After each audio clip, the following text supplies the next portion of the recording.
dalam rangka memperingati Hari Anak Nasional. Ya. Hubungannya apa, Bu, sama keamanan pangan? Ya, sama apakah ada kaitannya dengan masalah gizi anak-anak kita nih, Bu? Jadi keamanan pangan itu prasyarat dari masuknya zat gizi di dalam tubuh. Kalau untuk faktornya sendiri, Bu, faktor yang mempengaruhi tumbuh kembang anak nih, apakah ini dipengaruhi juga sama asupan pangan itu sendiri atau gimana? Anak itu kelompok umurnya berapa? Antara 5 tahun sampai dengan kurang dari 10 tahun. Jadi 10 tahun kurang sebulan itu masih anak tuh. Oh. Nah, ini pola konsumsi pangan anak-anak di Indonesia saat ini, Bu. Menurut Ibu Emma gimana? Apakah udah bisa dikategorikan sebagai pangan yang aman? Oleh karena itu Badan POM mengeluarkan itu yang namanya Program Pangan Jajanan Anak Usia Sekolah yang Aman. Jadi memang saya punya satu kebiasaan kalau saya datang ke minimarket atau saya belanja ke mall gitu, terus kebetulan saya harus membeli salah satu produk gitu, terutama khususnya makanan ataupun minuman, saya selalu melihat itu, Bu, daftar informasi gizi. Kayaknya Mike ini bisa jadi agent of change kita. Wah, masih ingat nggak, Mike? Berapa itu GGL? GGL itu kurang lebih 200 ya, Bu ya.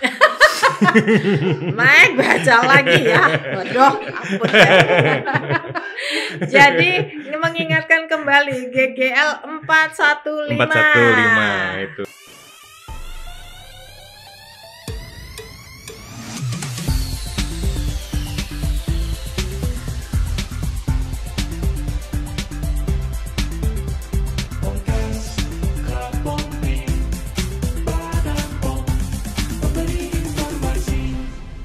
Halo Sahabat Pompi, selamat datang kembali di podcast Klub Pompi. Kalau biasanya mungkin Sahabat Pompi selalu ditemanin sama host yang cantik dan menarik, kali ini hostnya akan ditemani sama yang mengangenin dan juga ngegemesin ya. Tapi untuk hari ini, kayak biasa, yang pastinya di bulan ini, di tahun ini juga kayaknya akan terlihat dengan host baru, yaitu saya, Mike Marshall, yang akan menemani Sahabat Pompi di podcast Klub Pompi ya. Dan kalau kita berbicara soal bulan sekarang ini, nampaknya nggak kerasa kita sudah masuk ke bulan Juli ya. Juli itu kalau kita bisa singkat jadi jujur dan lincah ya. Jujur itu layaknya seperti anak kecil. Anak kecil selalu jujur. Lincah juga seperti anak kecil ya. Jujur dan lincah itu identik dengan anak kecil. Nah, anak-anak lah bisa kita bilang gitu ya. Dan kalau kita ngomongin soal anak, ini merupakan sebuah banyak yang bilang kalau anak itu adalah masa depan bangsa yang harus kita sama-sama saling jaga gitu ya. Salah satunya adalah tumbuh kembangnya dengan asupan pangan yang aman. Nah, kalau kita ngomongin soal pangan yang aman, hal apa sih sebaiknya yang harus kita jaga supaya anak-anak kita ini di zaman sekarang ini aman dan tentunya sehat. Nah, makanya biar kita makin tahu nih, Sahabat Pompi ya, hari ini Mike Marshall tidak sendirian, tapi ditemani sama tamu spesial kita hari ini, yaitu ada Ibu Emma Setiawati, SSI APTME. Beliau ini selaku PLT Deputi Bidang Pengawasan Pangan Olahan ya. Selamat sore, selamat pagi, selamat malam. Selamat ketemu kembali. Selamat bertemu kembali. Hai Klub Pompi. Aduh, Ibu Emma apa kabar Ibu Emma? Luar biasa, luar biasa. Kita lagi bicara anak-anak ya. Betul. Oh, lincah bener tadi. Tapi setuju Bu ya dengan pendapat saya, kalau jujur dan lincah itu biasanya anak-anak. Jujur dan lincah anak-anak, tapi bukan berarti hanya anak-anak loh. Betul. Kita juga Betul. Jadi kita juga harus jujur, harus lincah juga. Betul. Itu dia. Ini kalau kata pepatah bilang, tak kenal maka kenalan ya. Tak kenal maka kenalan. Ini kita mau ngobrol dan kenalan sekaligus sama Ibu Emma nih ya. Ibu Emma, tadi kan di awal udah saya sempat singgung nih soal Hari Anak Nasional di bulan Juli ini. Lebih tepatnya kalau nggak salah di tanggal 23 Juli Bu ya. Iya, 23 betul. Juli. 23 Juli. Nah, sebelum kita bahas lebih lanjut nih, di sini saya coba mau tanya dulu sama Ibu Emma. Pandangan Ibu Emma tentang kebiasaan anak-anak zaman sekarang nih dengan kemajuan teknologi yang pesat. Karena kita lihat banyak sekali anak-anak kecil yang harusnya belum waktunya untuk menyentuh gadget atau berkenalan dengan gadget, tapi justru memiliki kebiasaan bermain handphone. Nah, gimana Bu Emma? Jadi kalau kita bicara Hari Anak tadi katanya harus jujur dan lincah. bagaimana jadi lincah kalau dia pegang gadget terus ya. Iya. Ini juga jadi kebiasaan-kebiasaan ini untuk anak-anak kita. Bahkan mereka lebih pinter gadgetan itu dibandingkan orang tuanya sendiri. Iya. Nah, masalahnya adalah sebagai anak-anak yang nantinya harus lincah, harus bergerak, kita ini ada di era Germas, Gerakan Masyarakat Hidup Sehat. Kalau kita ngomong lagu Indonesia Raya, ngomongnya bangunlah jiwanya, bangunlah badannya untuk Indonesia Raya. Nah, kita bicara bangunlah badannya. Kalau bangunlah badannya, ya mestinya bergerak supaya sehat, supaya lincah. Kalau hanya mainan handphone, gadget lah apapun gitu, tablet dan seterusnya, bukan berarti nggak boleh ya, bukan berarti nggak boleh karena sekarang semuanya serba dari teknologi informasi, kita tahu nih informasi-informasi yang di luar sana, termasuk untuk anak-anak kita sendiri.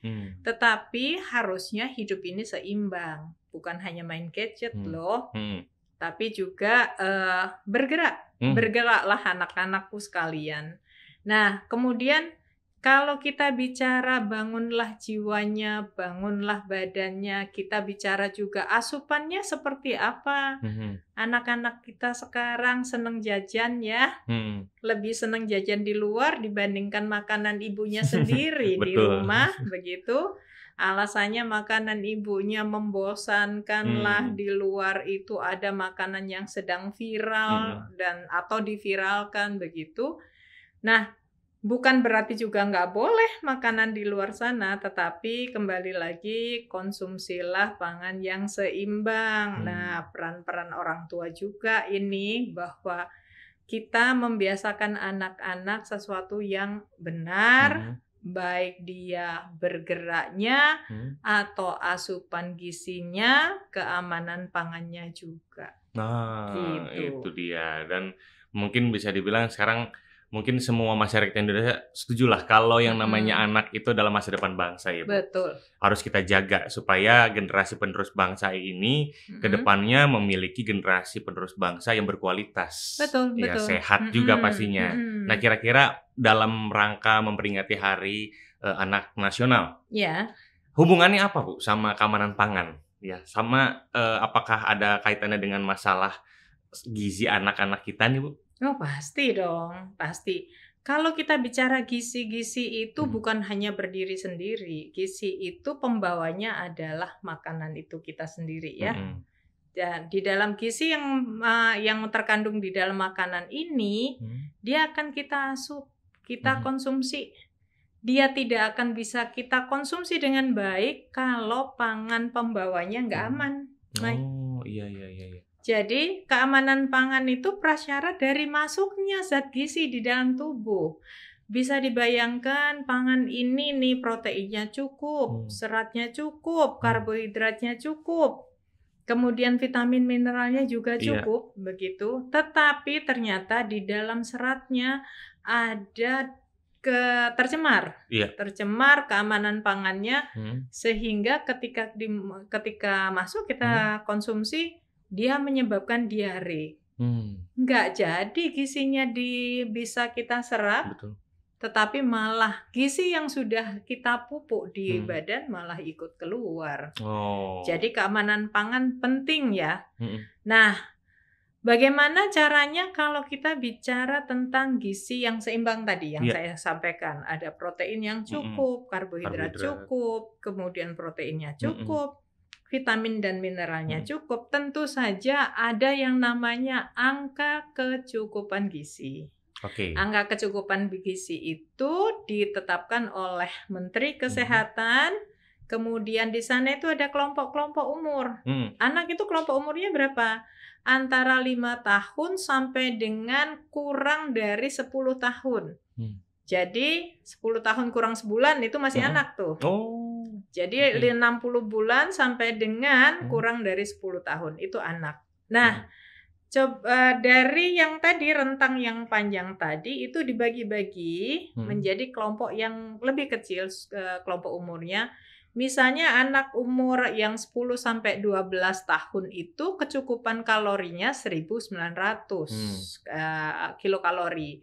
Nah, 1.900 kilokalori ini perlunya untuk kemudian dipecah-pecah. Oh, gizi seimbang kita pernah bicara tentang isi piringku ya. Klub Pompi mestinya ingat tuh. Iya. Isi piringku itu. Jadi 1.900 itu kita pecah menjadi karbohidratnya berapa, proteinnya berapa, seratnya berapa, di dalam serat ada biasanya juga ada vitamin mineralnya berapa gitu.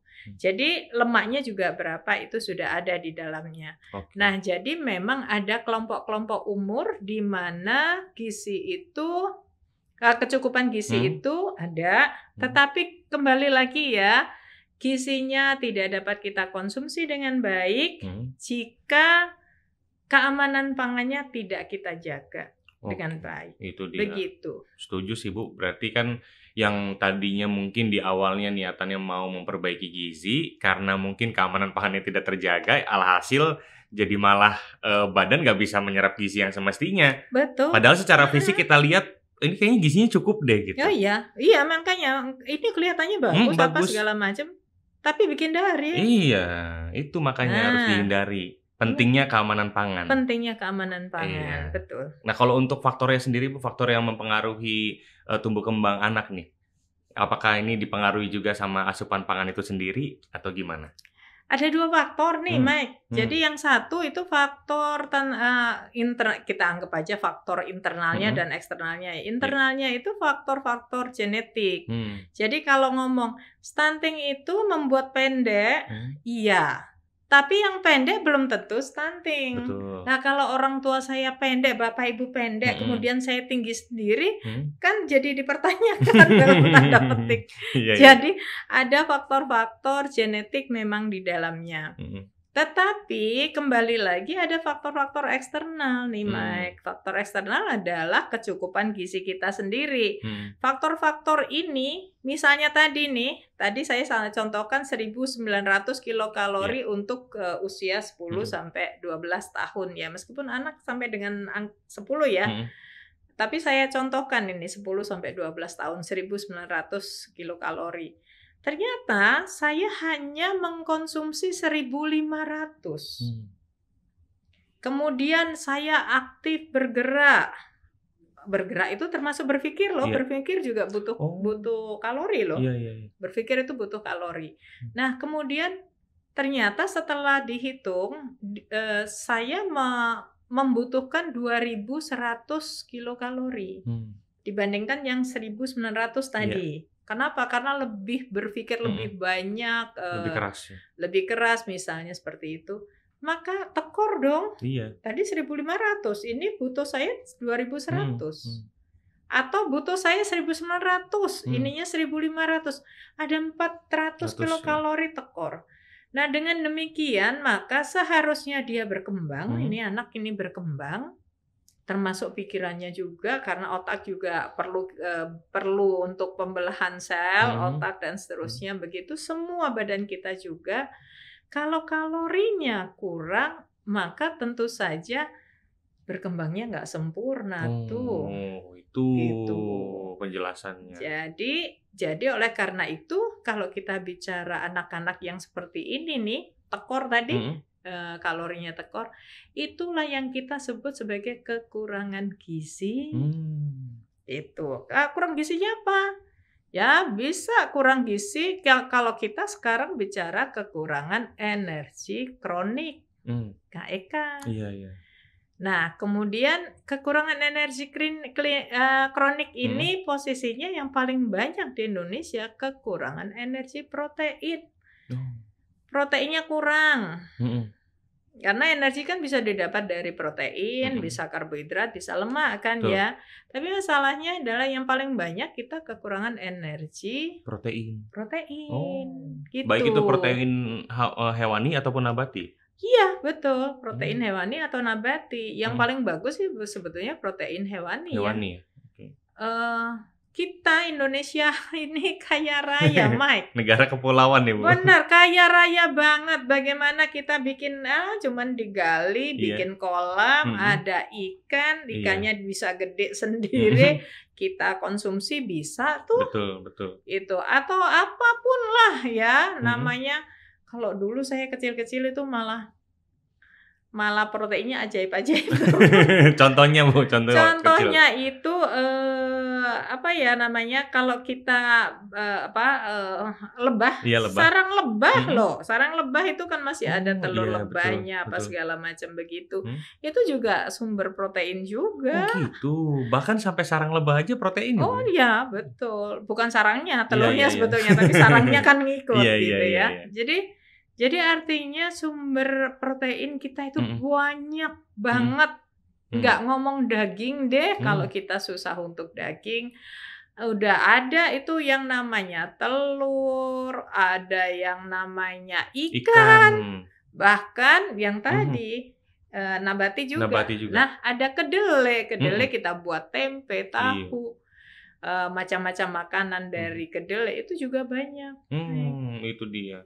Jadi sebenarnya kalau kita berbicara soal tadi, bener kata Ibu Emma bilang, salah satu protein yang paling penting itu adalah protein hewani. Didapatkan salah satunya adalah dari ikan ya, Bu. Kalau mungkin banyak yang berpikir sampai saat ini masih banyak berpikir kalau protein terbaik itu adalah ikan salmon. Saya sempat baca tuh, Bu, di salah satu artikel ternyata ikan kembung ya, Bu ya. Ikan kembung kita.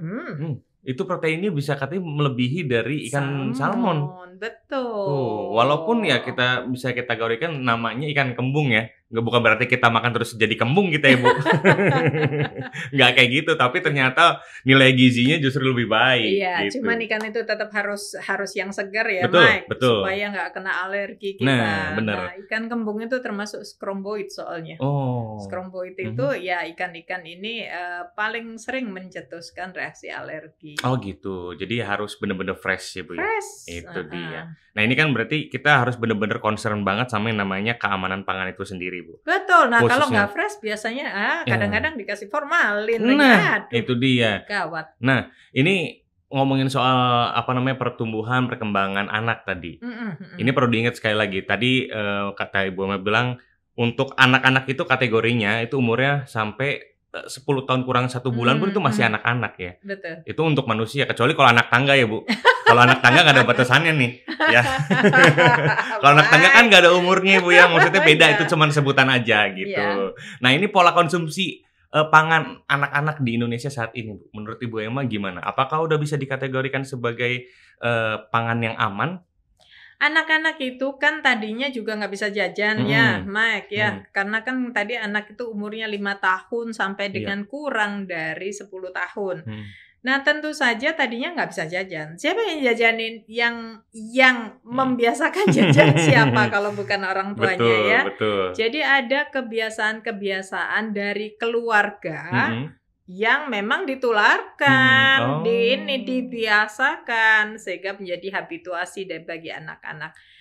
Nah, kalau anak-anak terbiasa dengan makanan rumahan, dimasak oleh orang tua atau oleh asisten rumah tangga, tentu saja di bawah kontrol, supervisi kontrol dari orang tua begitu. Dan kemudian anak-anak juga dibiasakan gizi dari awal segini begitu, maka anak-anak akan terbiasa juga mengkonsumsi itu. Nah, masalahnya adalah anak-anak kita dan orang tua kita sekarang ini adalah orang tua yang sibuk. Iya. Ketika dia sibuk, tidak sempat menyiapkan makanan di rumah. Iya, betul. Akhirnya kebiasaan jajan, saling ngobrol, mereka jajan ini enak, kemudian mencoba dan seterusnya. Nah, kemudian jadilah itu kebiasaan. Bukan berarti nggak boleh jajan loh. Oleh karena itu jajannya anak-anak pun harus jajan yang sehat, yang aman. Betul. Oleh karena itu Badan POM mengeluarkan itu yang namanya program pangan jajanan anak usia sekolah yang aman. Oh, jadi memang sudah dikeluarkan itu, Ibu. Betul, sudah. Kenapa? Karena dengan anak-anak jajan bagaimana zat gizinya tetap terabsorb dengan baik, dikonsumsi dengan baik, tetapi juga keamanan pangannya harus sebagai prasyarat dari masuknya zat gizi tersebut. Nah, kalau untuk ini tadi Ibu sempat bilang ternyata Badan POM juga sudah merilis lah ya untuk standarisasi gitu bisa dibilang jajanan yang tergolong aman untuk anak-anak khususnya. Komposisinya harus yang seperti apa, Bu? Yang dalam bisa dibilang kategori, oh ini jajanannya aman nih. Apakah dari kemasannya, apakah dari komposisi pembuatannya, bahan-bahannya, atau seperti apa? Anak-anak diberitahukan juga tuh, Mike. Jadi posisinya itu bukan anak-anak itu lebih percaya gurunya ya. Bapak Ibu guru, please tolong gitu ya. Ini Bapak Ibu guru juga merupakan sahabat Klub Pompi nih. Nah, kenapa? Karena anak-anak ini lebih percaya pada gurunya, kadang-kadang dibandingkan orang tuanya sendiri loh, kadang-kadang. Nah, kemudian anak-anak ini jajannya seperti apa? Anak-anak juga dibiasakan sarapan ya di rumah. Kenapa? Karena pada saat sekolah mereka harus sudah berpikir kalorinya dari mana? Tadi saya sampaikan berpikir itu butuh kalori juga loh. Jadi kalau berpikirnya dari mana kalau bahan bakar untuk berpikir aja nggak ada. Nah, terkait dengan hal tersebut tentu saja dari Bapak Ibu guru dan anak-anak sekalian juga ada peer-nya di sekolah-sekolah dengan pangan jajanan, program pangan jajanan anak usia sekolah yang aman ini. Anak-anak ada peer-nya, ada kader, tapi kadernya di tingkat anak-anak sendiri. Jadi anak-anak sendiri ada kadernya, orang tua ada kadernya, komunitas sekolah yang lain juga ada kadernya. Itu yang paling penting adalah gizinya mestinya seimbang. Gizinya mestinya seimbang. Gizi ini bisa saya dapatkan dari pangan olahan rumah tangga saja atau pangan olahan terkemas. Bisa dua-duanya loh. Jadi gizi ini konsepnya adalah kalau dia pangan olahan terkemas, maka kita masih ingat nggak ya? Cek, klik. L-nya apa itu? Coba cek klik.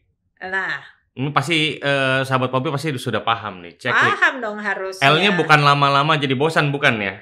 Bukan, itu bukan. Label. Label, L-nya nah, itu label. Di dalam label itu, kalau pangan olahan terkemas, di dalam label itu ada yang namanya informasi nilai gizi. Betul. Kan, Mike? Jadi informasi nilai gizi itu, saya kalau mengkonsumsi 1 kali sajian, berapa sih gulanya yang sudah saya asup? Kemudian berapa sih proteinnya? Berapa sih lemaknya? Berapa sih garamnya? Ada lemak jenuh juga ada di sana, ada macam-macam. Ada total kalori. Betul. Berapa sih total kalori selama ketika saya mengkonsumsi 1 kali sajian?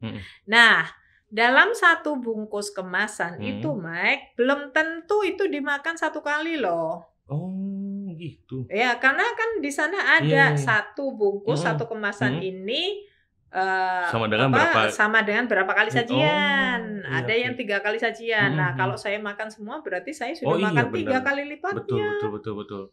Dari informasi nilai gizi yang seperti itu. Nah, anak-anak ini juga mesti diajarin, Mike. Oke. Dari anak-anak pun diajarin, mereka itu lebih percaya ke gurunya, lebih percaya pada teman-temannya. Oleh karena itu gurunya jadi kader, teman-temannya juga jadi kader. Betul. Sehingga mereka dapat menghitung, bahkan mereka menghitung loh, kaloriku untuk makanan pangan olahan terkemas segini nih. Misalnya 200 kilokalori. Saya butuhnya 1.900. Saya sudah jajan 200. Oh, makan pagi saya sudah 300, sudah 500. Saya jajan lagi butuhnya 150. Oh, sudah sekian. Makan siang berapa? Jajan snack sore berapa? Makan malam berapa? Total saya sehari berapa? Mencukupi apa tidak gitu. Mencukupi atau tidak? Atau justru malah kalau tidak terkontrol jadi bahkan berlebihan. Kelebihan. Nah, jadilah yang Jadi berlebihan atau obesitas itu sendiri. Betul, Nah, betul. kadang-kadang kalau dari saya pribadi juga saya suka mengingatkan ke teman-teman, Bu. Jadi memang saya punya satu kebiasaan kalau saya datang ke minimarket atau saya belanja ke mall gitu, terus kebetulan saya harus membeli salah satu produk gitu, terutama khususnya makanan ataupun minuman, saya selalu melihat itu, Bu. Daftar informasi Bagus, gizi. Kayaknya Mike ini bisa jadi agent of change kita. Wah, bukan lagi, Bu. Ini saya tuh selalu memperhatikan itu, Bu. Karena saya sering bilang gini, bahwa kita tuh harus menjadi smart buyer. Oh iya, betul itu. Karena itu kan semua dalam kemasan, dalam packaging itu kan khususnya dari Badan POM sendiri sudah mengingatkan atau mungkin mengeluarkan aturan khusus bahwa informasi nilai gizinya itu harus tercantum. Ya, Jadi kita betul. sebagai konsumen itu harus lebih smart lagi. Tadi Ibu Emma bilang, dicek dulu nih kadar gulanya berapa, ya kan, karbohidratnya berapa, gitu. Jangan kita hanya terpaku kepada promosi saja gitu kan. Nah, ya. Gitu.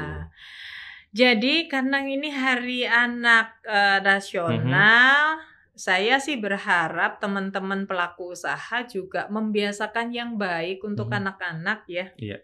Membiasakan yang baik untuk anak-anak kita. Memberikan edukasi juga, enggak hanya jual. Betul. Berikan edukasi kepada anak-anak ini dari usia mereka. Kenapa? Karena ini merupakan aset mereka. Badannya mereka itu menjadi aset. Badannya yang sehat, yang kuat, itu menjadi aset ketika mereka dewasa. Begitu. Iya. Ya, apa jadinya nanti kalau misalkan anak-anak atau generasi penerus bangsa ini ketika mereka dewasa kesehatannya terganggu hanya karena keamanan pangannya tidak terjaga. Betul. Gak enak misalkan kita bisa bayangkan nih generasi penerus bangsa kita tiba-tiba kelak menjadi presiden. Ternyata dia sakit perut terus tiap hari. Maka kan dia untuk memimpin negara kita akan terganggu kan, Bu ya? Betul. Gitu. Makanya kita harus sama-sama saling menjaga lah. Iya. Jadi kalau sekarang Mike anak-anak itu diberikan literasi, ditingkatkan literasi keamanan pangan dan seterusnya itu dengan mengenali dan memilih makanan yang aman, yang bersih, yang tidak baunya tengi, yang sudah dimakan, yang baunya tidak asam, segala macam ya. Jadi dia harus kenali dan sebelum mengkonsumsi pangan itu sendiri. Kemudian tadi Mike, ING itu untuk pangan olahan terkemas. Mengetahui kandungan gizinya. Nah, nanti anak-anak juga diajarin kalau pangan siap saji bagaimana ya menghitung-hitungnya gitu. Cara menghitungnya pasti yang enggak benar gitu, enggak secara detail ya, Bu ya. Gitu ya, enggak gitu. Tapi minimal untuk mengetahui. Kemudian anak-anakku sekalian ya yang ada di klub Pompi, kalau anak-anak sedang melihat nih, hindari makanan minuman yang berwarna mencolok. Waduh. Dan aromanya berlebih. Menyengat Ibu ya. Ya kadang-kadang makanan viral itu justru yang mencolok kan. Iya benar-benar. Warnanya terlalu terang. Gitu ya. Bisa saja ada dua hal yang beresiko di situ. Yang pertama, apabila dia menggunakan bahan tambahan pangan pewarna, bisa saja bahan tambahan pewarnanya itu melebihi batas maksimal. Betul. Itu pun nggak baik ya, Bu ya. Itu nggak baik juga. Atau kalau enggak, biasanya menggunakan pewarna dari bahan berbahaya.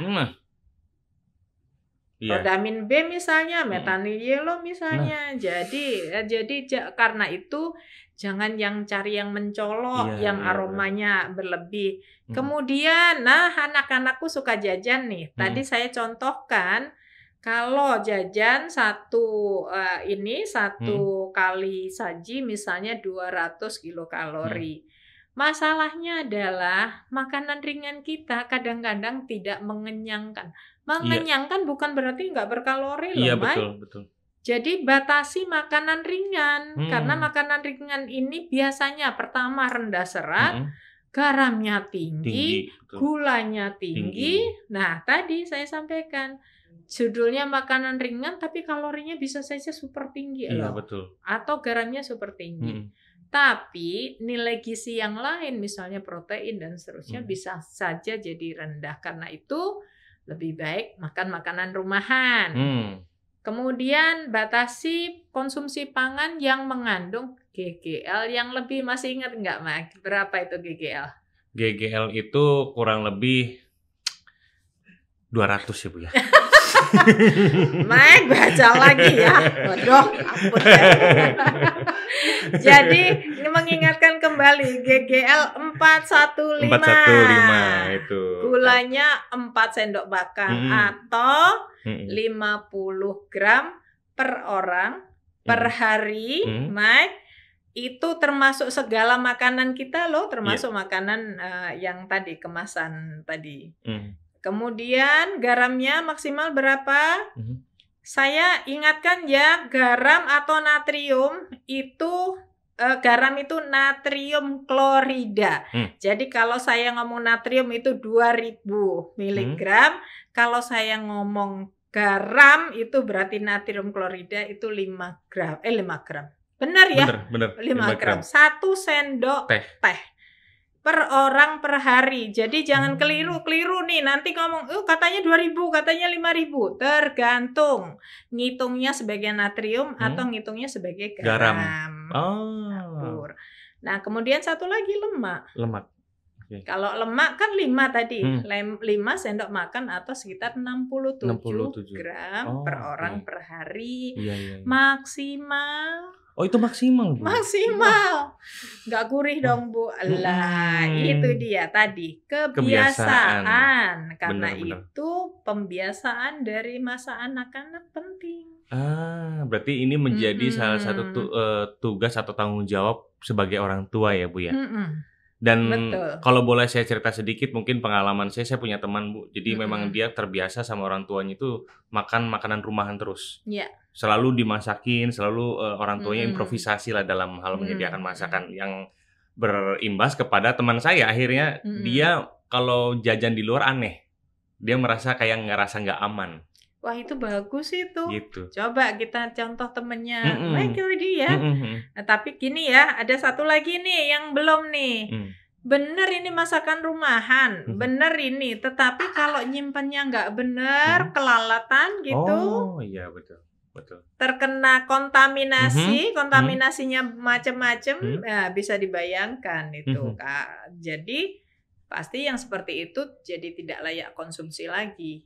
Iya, gitu. Kebersihan juga harus dijaga berarti. Betul. Merupakan jadi salah satu resiko juga ya Bu ya. Kalau misalkan sampai anak-anak kita jajan di sembarang tempat, tidak terkontrol, yang alhasil gizinya juga kita nggak tahu berapa-berapanya. Bisa jadi kelebihan, bisa jadi kekurangan. Karena ya namanya juga anak-anak perlu banyak informasi yang kita kasih tahu ke mereka. Iya kan Bu ya? Betul, itu dia. Nah ini bahaya mungkin Bu, sedikit aja mungkin bahaya menurut Ibu Emma yang paling dihindari deh dari jajan-jajan yang ada di sembarang tempat Ibu untuk anak-anak. Kalau kita tadi kan ngomong keamanan pangan. Keamanan pangan itu pokoknya harus dicegah cemaran. Oke. Cemaran apa? Cemaran kimia, cemaran fisik, cemaran mikrobiologi. Cemaran kimia misalnya ya Mike ya tadi yang bahan berbahaya, bayangkan itu cemaran kimia banget gitu. Kemudian BTP yang berlebih itu juga cemaran kimia jadinya. Kemudian apalagi ya cemaran kimia, aflatoksin, jamur yang mengeluarkan toksin, toksinnya itu kimia juga. Nah kemudian cemaran mikrobiologi, lalat itu nggak pernah cuci tangan, cuci kaki loh, dia mencelok ke tempat kotor terus mencelok lagi ke makanan kita. Kakinya itu sudah mengandung kuman, virus, bakteri. Betul. Nah karena itu ya udah langsung lah kita bisa aja diare gara-gara lalat doang gitu. Kemudian cemaran fisik. Cemaran fisik coba kemarin itu saya hampir nelen stapler. Wah. Di bakso coba. Waduh. Kenapa? Karena stapler itu cemaran fisik tuh. Kalau gigi saya nggak krek gitu, langsung ketelen. Nih bisa dibayangkan bahaya. Kayak apa tuh? Itu kan nggak bisa keolah sama usus ya Bu ya? Maksudnya dalam perut juga nggak bisa. Tajam dan itu pasti melukai lah ya. Gitu. Jadi hati-hati dengan cemaran-cemaran ini. Jadi saya kira itu yang perlu anak-anak sekalian untuk dan orang tua tentu saja semuanya harus dicegah dari 3 cemaran itu ya. Selain yang kita bicara gizi tadi ya, Mike. Oke. Gitu. Kalau Bu Emma sendiri punya tips nggak Bu untuk orang tua mungkin yang sekarang lagi punya anak nih, atau mungkin khususnya juga buat anak-anak nih di Indonesia khususnya, alternatif atau mungkin tips yang bisa dilakukan untuk mengatasi resiko jajan di luar yang berbahaya? Nah, tipsnya apa? Ini jajan ya, jajan. Ada 5 kunci keamanan pangan untuk jajan. Karena Badan POM ini punya 5 kunci keamanan pangan, itu ada set-setnya. Untuk pelaku usaha juga, untuk rumah tangga juga, untuk anak, untuk distributor. Nah, ini untuk jajan nih, untuk jajan. Yang pertama, kenali pangan yang aman itu seperti apa tadi ya. Mengenali pangan yang aman. Pangan yang aman itu terhindar dari 3 cemaran ya. Berarti kita harus menghindarkan pangan kita. Misalnya dari resiko cemaran biologi, cemaran kimia, cemaran fisik. Kemudian belilah pangan yang aman. Pangan yang aman itu yang mana? Ya minimal penjualnya bersih. Gitu. Kenapa? Karena kalau tidak berarti dia bisa aja nih masaknya nggak benar, dilalerin segala macam.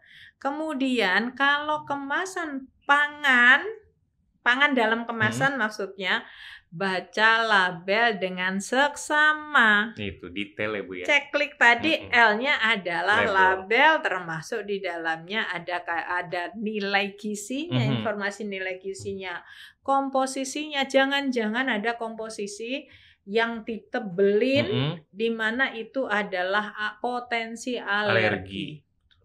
Saya alergi telur, di situ ada tebelnya telur. Ya jangan dimakan, karena kalau enggak ya pasti kena alergi gitu.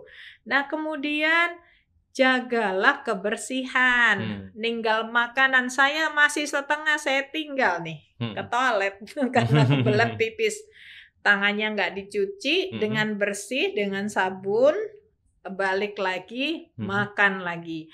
Di situ yang makanan yang ditinggal pun nggak ditutup pula. Kena lalat Ibu. Terus kena lalat dan seterusnya ya. Nah, kemudian catat yang ditemui. Saya menemukan sesuatu, saya mencurigai sesuatu, laporkan ke Badan POM. Begitu. Ada kok aplikasinya Badan POM, BPOM Mobile itu berinteraksi antara Badan POM dengan masyarakat yang menemukan sesuatu, termasuk anak-anakku sekalian. Jadi yang namanya Badan POM ini buat sahabat Pompi, hadir itu untuk kita semua ya, supaya apa? Salah satu fungsi adalah supaya keamanan pangan kita terjaga. Jadi bukan berarti makanan atau mungkin pangan yang aman itu harus dijaga sama security, enggak gitu Bu ya konsepnya ya. Beda. Memang security tugasnya menjaga keamanan ya kan. Tapi bukan berarti keamanan pangan atau mungkin gizinya di dalam ikut-ikutan aman. Belum tentu. Kita yang jagain pangan. Kita yang jaga. Supaya anak-anak kita khususnya atau generasi penerus bangsa ke depannya menjadi generasi bangsa yang cerdas, yang sehat Ibu. Itu. Kalau ada harapan dari Ibu Emma sendiri untuk anak-anak Indonesia dan keluarga di rumah supaya anak-anak ini sehat, pangan aman. Harapannya apa Ibu? Ya harapannya semua keluarga bau-membau, semua masyarakat nih bau-membau untuk menciptakan budaya pangan aman. Apa itu budaya pangan aman?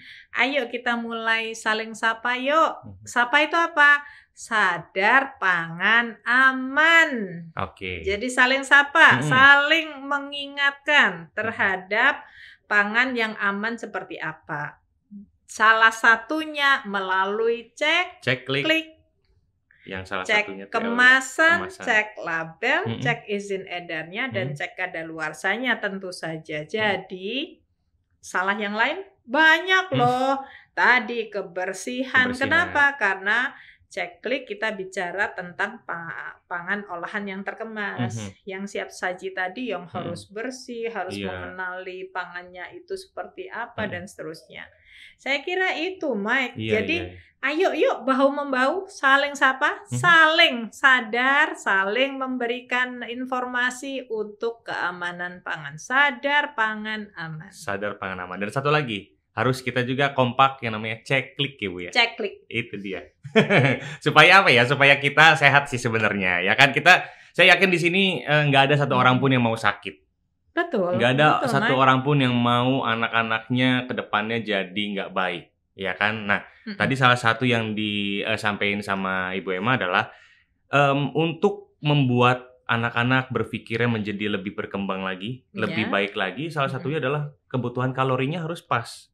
Betul. Karena ibarat kalori itu ibarat bensin di kendaraannya, Bu. Kalau bensinnya kurang, motornya mogok atau mobilnya mogok. Tapi kalau misalkan bensinnya cukup, ya kan justru malah bisa sampai di tujuan dengan tanpa gangguan. Betul, Mike. Betul. Itu yang paling penting ya. Iya. Dan kalau dari saya pribadi mungkin harapan untuk anak-anak Indonesia, mudah-mudahan anak-anak Indonesia dan juga orang tuanya bisa saling bekerja sama, saling kompak demi masa depan bangsa yang lebih cerah. Itu ya Bu ya. Iya, betul Mike. Dan juga jangan lupa buat sahabat Pompi untuk follow akun Instagram dari @clubpompi.bpom. Itu ya akun Instagramnya @clubpompi.bpom. Dan juga jangan lupa untuk download aplikasi Bepom Mobile. Kalau misalkan ada dirasa kayaknya mencurigakan nih, betul. tinggal laporkan langsung melalui Bepom Mobile, gitu Bu ya. Gitu. Bersama-sama kita bergerak ya, Mike. Betul sekali ya. Terima kasih banyak Ibu Emma udah ngobrol-ngobrol sama saya di sini. Makasih Mike. Tadi ya, Mike adalah agent of change bagi obat dan makanan yang aman. Itu dia. Jangan lupa ya sekali lagi, minimal kalau mau jajan boleh asalkan dicek dulu tabel atau mungkin nilai gizinya. Betul. Itu dia. Betul. Dan buat sahabat Pompi, kayaknya untuk sekarang ini kita selesai dulu podcast Klub Pompinya. Sampai berjumpa di Klub Pompi selanjutnya. Dan jangan lupa juga sekali lagi, ceklik. Itu dia. Ceklik. Ya. Sampai jumpa.